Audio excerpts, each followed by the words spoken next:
మన ఎముకలు ఆరోగ్యంగా ఉండాలి అంటే ముఖ్యంగా మనం రోజు మనకి ఆహారంలో విటమిన్ డి, కాల్షియం, ప్రోటీన్ సమపాలంలో ఉండేటట్టు చూసుకోవాలి.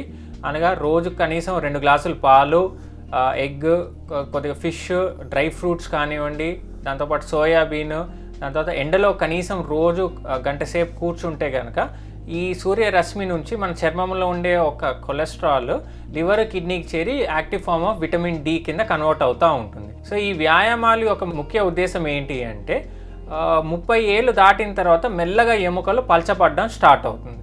సో దాంట్లో ఈ ఎముకలు ఫామ్ అయ్యే కణాలు మనం ఆస్టియోబ్లాస్ట్స్ అంటాము. సో ఎముకలు కరగదీసే కణాలని మనం ఆస్టియోక్లాస్ట్స్ అంటాం. సో ఈ ఆస్టియోబ్లాస్ట్ మీద ఎక్కువగా ఇంపాక్ట్ చేసే వ్యాయామాలు దాన్ని ఇంపాక్ట్ ఎక్సర్సైజెస్ అని మనం అంటాము. సో రోజు కనీసం అరగంట నుంచి గంట సేపు వ్యాయామాలు కంపల్సరీ చేయాల్సి ఉంటాయి.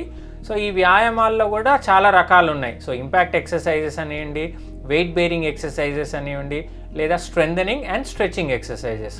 సో ఈ ఎక్సర్సైజెస్ రోజు కనీసం yoga, swimming, aerobics, running, jogging, skipping, brisk walking ఇలాంటి ఎక్సర్సైజెస్ అన్నీ కనీసం అరగంట నుంచి గంట వరకు క్రమం తప్పకుండా చేయవలసి ఉంటుంది. ఈ ఆల్కహాల్ కానివ్వండి లేదా స్మోకింగ్ కానివ్వండి ఎవరైనా అలవాట్లు ఉంటే మానేయాల్సి ఉంటాయి.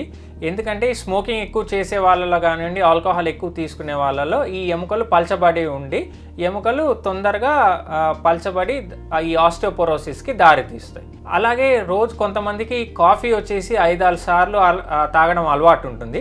సో ఈ కెఫీన్ అనే పదార్థం ద్వారా రీసెంట్ స్టడీస్లో నిర్ధారణ ఏమైంది అంటే ఈ ఎముకలు త్వరగా పలచబడతాయి, అనారోగ్య పాలవుతాయి అని రీసెర్చ్లో బయటపడింది. రోజు కనీసం బాడీకి 1 గ్రామ్ కాల్షియం అవసరపడుతుంది.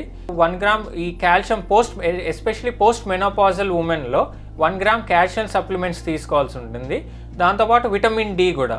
సో ఈ విటమిన్ డి వచ్చేసి వారానికి ఒకటి 60,000 ఇంటర్నేషనల్ యూనిట్స్ డెఫిషియన్సీ ఉన్న వాళ్ళల్లో వారానికి ఒకటి అలా 8 నుంచి 12 వారాలు వాడాల్సి ఉంటుంది.